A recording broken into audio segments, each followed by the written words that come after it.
Bien-aimés dans le Seigneur, Shalom, nous sommes dans la joie de nous retrouver ce mardi 20 octobre 2020 et nous allons lire juste un verset pour notre méditation de ce jour. Ce verset, nous le trouvons dans les psaumes, psaume 23, verset 3.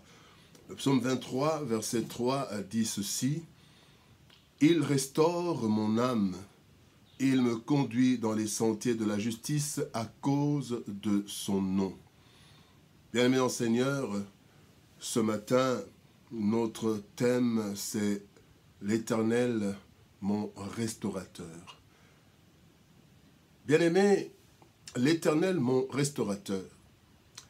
L'âme de l'être humain est le siège des sentiments, de l'intelligence, de la volonté. Dans la Bible, l'âme traduit le principe de vie, le souffle de vie, la vie même. Donc l'âme, c'est la vie. Et au cours des années, des événements divers influencent l'âme. Et les mauvais événements ont parfois, malheureusement, plus d'impact que les bons.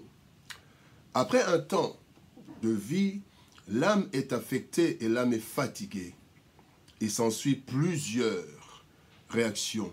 Parfois, il y a le découragement, il y a la révolte, et parfois, il y a même des maladies qui viennent de l'âme, des maladies psychosomatiques. Et malheureusement, au pire des cas, il y a même des personnes qui vont jusqu'au suicide. Parce que fatigués, parce que affectés, ils ne peuvent pas supporter la situation. Malheureusement, il n'y a aucun médicament qui peut réparer l'âme. C'est vrai que la psychologie peut-être aider, mais même cela n'est pas sûr à 100%. C'est là que le maître de la vie, celui qui a soufflé dans le corps, dans la terre, et qui a donné la vie, c'est là qu'il intervient. Le psaume de David, ce psaume que David nous partage, il partage l'expérience du grand roi. Le grand roi d'Israël qui a eu à faire face à de nombreuses situations qui, si le Seigneur n'était pas son berger, allait certainement conduire David à la dépression ou à la mort avant l'âge, avant le temps. Entre autres, nous allons juste citer, David a été oublié par les parents. Quand il était enfant, on a cherché le roi et lui, on n'avait pas compté sur lui. Il fallait que le prophète, que Dieu dise non, appeler tous les enfants. Déjà ce sentiment-là d'avoir été oublié, il y a déjà quelque chose. Et puis après, David a été l'adversaire de Goliath. Goliath que tout le monde avait craint, mais l'adversaire de Goliath, et certainement que David en s'avançant, c'est vrai, il s'avançait au nom du Seigneur, mais quelque part, il y avait une certaine peur. C'est normal, parce que tout le monde avait peur, et David n'était pas un surhomme, mais il a attaqué, humainement parlant, il était certainement affecté par la grandeur, par la puissance de Goliath. Et puis après, David devient l'ennemi du roi d'Israël, l'ennemi de Saül qui voulait à tout prix le tuer. Cela ne suffisait pas, et encore David qui a été accusé par Dieu de meurtre. David est allé tuer, disons, prendre la femme d'autrui, et finalement il fait tuer Uri, et le prophète vient de la part du Seigneur. David est accusé de meurtre.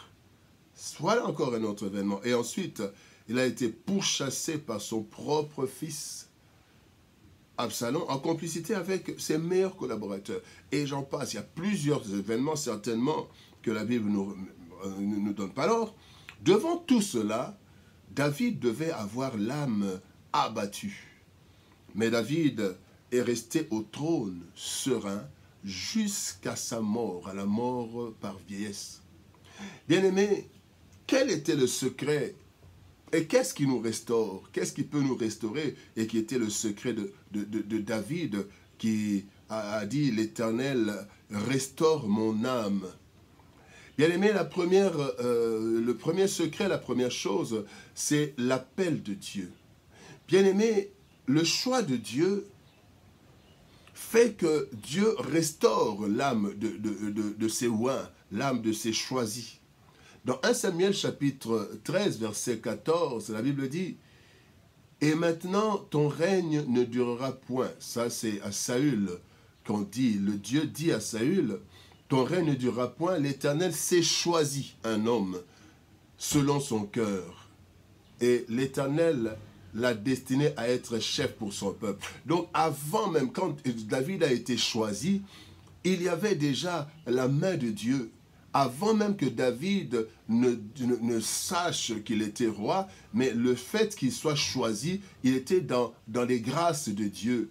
Et même quand l'ours pouvait venir, le lion pouvait venir, c'est le prochain roi, celui qui a été appelé, choisi par Dieu, qui était protégé. Éphésiens d'ailleurs nous dit, Éphésiens chapitre 1er, verset 4, il est dit, en lui, Dieu nous a élus avant la fondation du monde. Et donc, puisque Dieu nous a élus, l'élection, l'appel de Dieu, l'élection de Dieu, bien-aimé, le choix, fait que nous sommes restaurés, nous sommes gardés par le Seigneur. Il nous restaure parce que nous sommes ses enfants, il a un projet avec nous et notre âme ne va pas être abattue outre mesure parce que nous avons une mission de la part du Seigneur. Donc, le fait d'être choisi par Dieu, le fait d'être élu, le fait d'être chrétien, c'est déjà le premier secret de la restauration. La Bible dit quelque part que le Seigneur est celui qui renouvelle la force de ses enfants comme la force des aigles. Le Seigneur nous renouvelle. Le deuxième secret de David, c'est la présence de Dieu. Bien-aimé, David a été oint par Dieu et la Bible nous rapporte que dans 1 Samuel chapitre 16 verset 13, la Bible nous rapporte, il est dit « Samuel prit la corne d'huile et loignit au milieu de ses frères, loignit David. L'Esprit de l'Éternel saisit David à partir de ce jour et dans la suite. » Donc l'onction de Dieu, la présence de Dieu, c'est ça qui a fait que David pouvait être restauré malgré tout ce qu'il a rencontré comme difficulté, malgré toutes les attaques, malgré tous les événements douloureux, durs de la vie de David, mais la présence de Dieu. La Bible dit, le Seigneur, l'Esprit de l'Éternel saisit David à partir de ce jour et dans la suite, l'Esprit de Dieu, la présence de Dieu. Et la Bible nous dit que en nous, il y a celui qui est plus grand que dans le monde. Le Saint-Esprit est en nous. La présence de Dieu dans nos vies, le Saint-Esprit nous restaure. Le Saint-Esprit vit en nous. À partir du moment où nous avons été appelés, le Saint-Esprit, le Seigneur est présent. La présence de Dieu. Et quand nous sommes dans la présence de Dieu, quand nous vivons, que Dieu est en nous, bien-aimés, Jésus a dit, le Seigneur a dit, mes petits enfants, celui qui est en vous est plus grand que celui qui est dans le monde.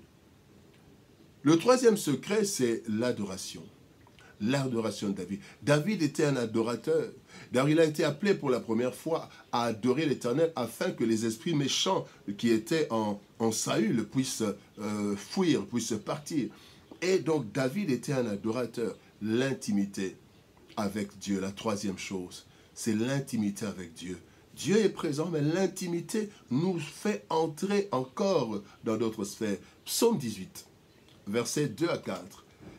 Ça, c'est David qui adore Dieu. « Je t'aime, ô Éternel, ma force. Éternel, mon rocher, ma forteresse, mon libérateur, mon Dieu, mon rocher où je trouve un abri, mon bouclier, la force qui me sauve, ma haute retraite. Je m'écris, loué soit l'Éternel, et je suis délivré de mes ennemis. » Et parmi les ennemis, c'est aussi ceux qui détruisent, qui affaiblissent notre âme. Et bien aimé, l'adoration nous restaure. Celui qui adore Dieu voit son âme être restaurée. Et donc, la première chose, nous avons dit, le choix, l'élection, le fait d'être enfant de Dieu. La deuxième chose, la présence de Dieu, le Saint-Esprit en nous. La troisième chose, ou le troisième secret de David, c'était l'adoration. Et nous, bien-aimés, quand nous adorons le Seigneur, notre âme est restaurée. Quatrième secret de David, c'était l'humilité. Quand nous vivons dans l'humilité, la Bible dit, bien-aimé, l'humilité précède la gloire. Celui qui s'abaisse est élevé par Dieu. Et voilà l'humilité de David. David, le grand roi d'Israël, qui régnait sur tout Israël, il a commis un péché. Et Samuel, Nathan plutôt, le serviteur ou le prophète, vient auprès de David, le prophète vient auprès de David, reprocher à David ce qu'il avait fait. Et la Bible dit dans 2 Samuel chapitre 12 verset 13, la Bible dit, David dit à Nathan, j'ai péché contre l'Éternel. Quand on lui a dit cela, il n'a pas cherché quoi que ce soit, il a accepté, il s'est humilié devant le prophète. Et voici la réponse du prophète. Et Nathan dit à David, l'Éternel pardonne ton péché, tu ne mourras point. À cause de l'humilité de David, la mort a été repoussée parce que David a reconnu directement son péché, parce qu'il a été humilié, il était humble devant Nathan, un prophète, c'est vrai, on respectait le prophète, mais c'est un homme. Il y a aussi des rois qui ont tué les prophètes, qui ont arrêté les prophètes. Quand vous voyez l'histoire de Michée, vous voyez Jérémie, les rois les ont mis en prison. Jérémie a été jeté dans la citerne à cause de l'exercice de leur fonction. Mais là, David s'est humilié et a dit, j'ai péché. Cinquième et dernière chose, ou cinquième et dernier secret que nous allons partager, c'est la fidélité de Dieu. Là, c'est Dieu, la fidélité de Dieu. Deutéronome chapitre 7, verset 9 nous dit, sache donc que l'Éternel, que c'est l'Éternel ton Dieu qui est Dieu, ce Dieu fidèle garde son alliance et sa miséricorde jusqu'à la 1000e génération envers ceux qui l'aiment et qui observent ses commandements. Bien-aimé, celui qui est restauré, c'est celui qui est appelé. Dieu est présent dans sa vie. Il est un adorateur. Il est humble devant le Seigneur et il bénéficie de la fidélité de Dieu. Celui qui est restauré, Dieu le fait marcher dans les sentiers de la justice. Quand nous sommes restaurés, nous marchons dans les sentiers de la justice. Cela signifie que la restauration de l'âme fait de nous des hommes qui pratiquent la justice. Parce que nous sommes restaurés grâce au Seigneur et ayant bénéficié de la justice de Dieu, mais aussi nous fait jouir de la justice. Nous vivons, nous pratiquons la justice et nous jouissons aussi de la justice, car Dieu combattra les injustices que nous allons subir. Bien-aimés dans le Seigneur, l'Éternel est notre restaurateur. Que Dieu nous bénisse, qu'il restaure nos âmes et qu'il nous fasse marcher dans le sentier de la justice à cause de son nom. Shalom, au revoir et à demain.